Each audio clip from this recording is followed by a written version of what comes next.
Kaspersky, and I would like to share with you today about the integration approach to these issues which have been described by our colleagues.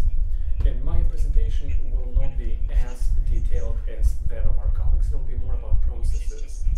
And as a matter of fact, usually people are saying that there are a lot of companies with systems full of holes, but I want to take a different perspective on this issue. Basically, I'm always moving around the industrial facilities, and I can see the same picture over and over again. Technological processes are being upgraded, some old ones are being taken out, the new ones are being installed, and all this is happening on a quite extended period of time.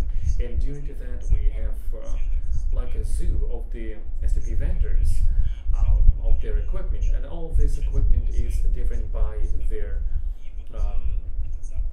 delivery date, and this whole mix is difficult to protect and difficult to operate.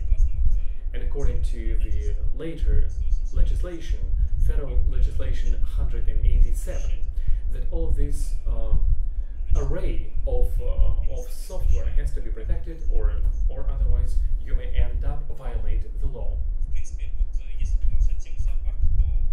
You know, keeping this zoo topic, as I'm referring it to a zoo, what are the animals? What's the specificity of the animals in the zoo? You know, animals serve their purpose in the zoo. If you look from the academic standpoint, then the management system basically consists of the same things. But if you look in terms of their functionality, the management systems are really different by their architecture. This will be the SCADA and distributed management systems, and as the PAS systems for counter-emergency protection. And also, on top of the architecture, the management systems are really different by their basic IT infrastructure, because basically the lifespan of the STP is quite long. What do you think? How do you think is their average lifetime? That's it, because it's also different from company to company. And this could be sometimes 10, 20, even 30 years I've seen on one case. But generally 10 years would be quite a fresh STP systems, although IT infrastructure in the meantime is sometimes absolutely outdated. So you have quite a difference, because sometimes you have the new STP system, but the IT infrastructure is basically dead. And the same is true for different additional services, which may become the basis for our systems. As an example, I can give you DCOM, Technologies by Windows, which has become the basis for the UPC data protocol transmission. And it's not being used anywhere in it, with the exception of the SCADA system. Basically, now I want to say of how the protection system goes. It's usually some 5-stage process. It's when the customer identifies certain contractors, and the contractors are asking for some information, and they're getting their commercial proposals. On the second stage, they sign the contracts, and only then the real work begins. On the third stage, they do the sketch drawings, and the design documentation is being prepared. On the fourth stage, they do the P-design, working documentation design, as we call it. And on the fifth stage, the final stage, there is an actual operation of the system and some acceptance of this system. Basically, this process will not be a surprise to anyone. It happens everywhere. But I would like to focus on the issue number one a little bit later, on the item number one. That is on the procedures which are taking place even before the contracts are signed. You could think that this is a very conventional process, but when you design the defense systems for the industrial control systems, it's different. And basically, on the stage 3, 4, 5, the design process of the control systems and defense systems is also includes the vendors to prove the design solutions. Why is this happening? This is happening because sometimes customers have to be confident in their solutions that they will buy later, that this will not have a negative effect on the technological process, and that basically the system is going to fly, as we say. If we are also looking at the situation from the IT perspectives, the management system as the subject of protection could be taken from the two approaches: white box and black box. Black box is when we take the ICS systems and we cover it with a black box on its perimeter and making the defense system based on the data which are coming in and going out of the system of this industrial control system. White box is when we get inside of this ICS, we're looking at the internal processes, and based on that we build the protection system. And now I would like to give you one example. Let's take as an example an oil refinery with some technological set of equipment.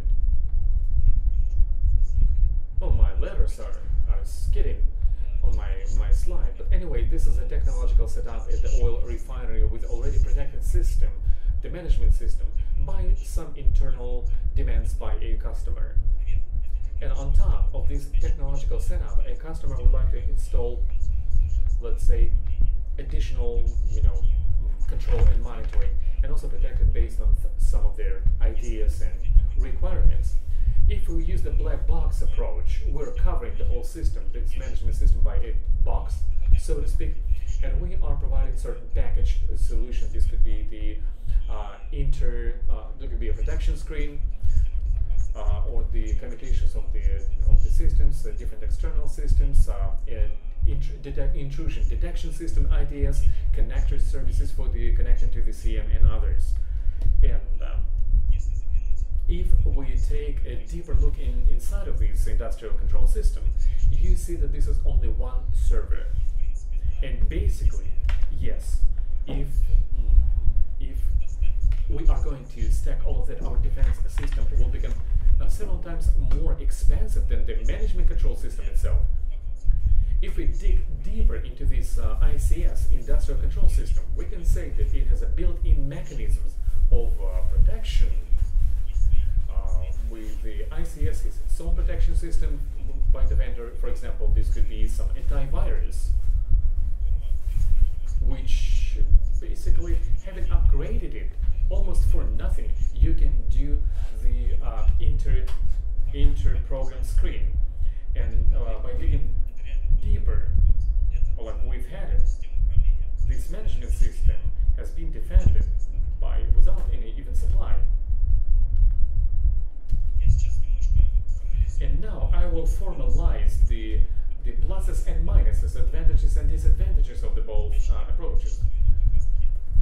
Oftentimes, customers are asking us to do the management system according to black box, because you don't have to spend a lot of time to analyze the ICS, you don't have to dig deeper into their implementations and their processes, and it's easier to design. But it's not always the case, because, for example, sometimes the legacy system, so when the system is very old, and it's better not even to get inside the system, but simply to cover it on the perimeter, to surround it with defense mechanisms and defend it in this way.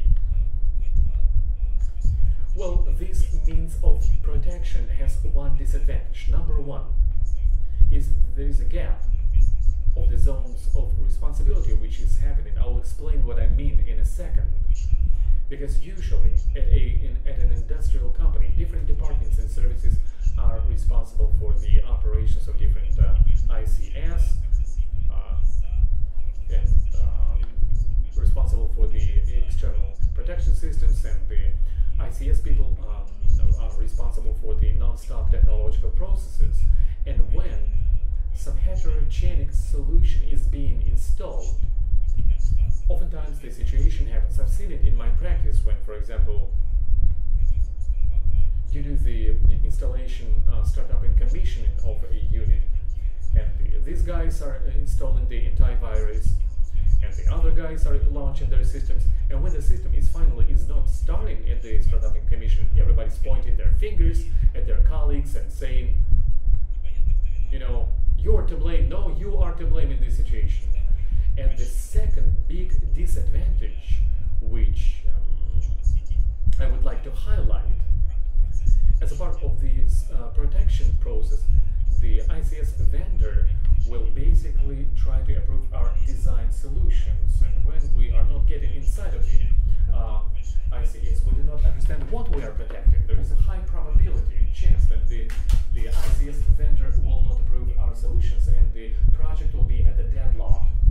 And how to get out of this deadlock? Well, basically, there is no one simple and painless solution of how to get out. Well, you can maneuver a little bit, and the option one is to try to test the solutions that we have designed into these systems within ICS vendor. But there is one complexity, one difficulty. It's a financial difficulty, because if you speak about that, not at the start of the project when you do the proposals, but sometimes you may end up in a situation when nobody knows who is going to pay for this system, and oftentimes the customers are not willing to take these expenses. We can actually consider these solutions provided by the IC security vendors. Basically, this could be the universal solution, but it also has its disadvantages, because this solution may not always be compliant with the technical specifications of the customers, or may not be really the part of the overall defense concept. Now let's consider the white box. Very briefly, a couple words about that. Basically, it fixes up all the disadvantages that the black box has. We have, due to the fact that we're looking into the inside of the ICS, we can choose the better protection services, better protection mechanisms. Sometimes we can cover things with some built-in mechanisms of safety and security of the industrial control systems, and we can also decrease the cost of the or means of protection. And due to all of that, we do the high integration with current operational processes of the industrial control systems.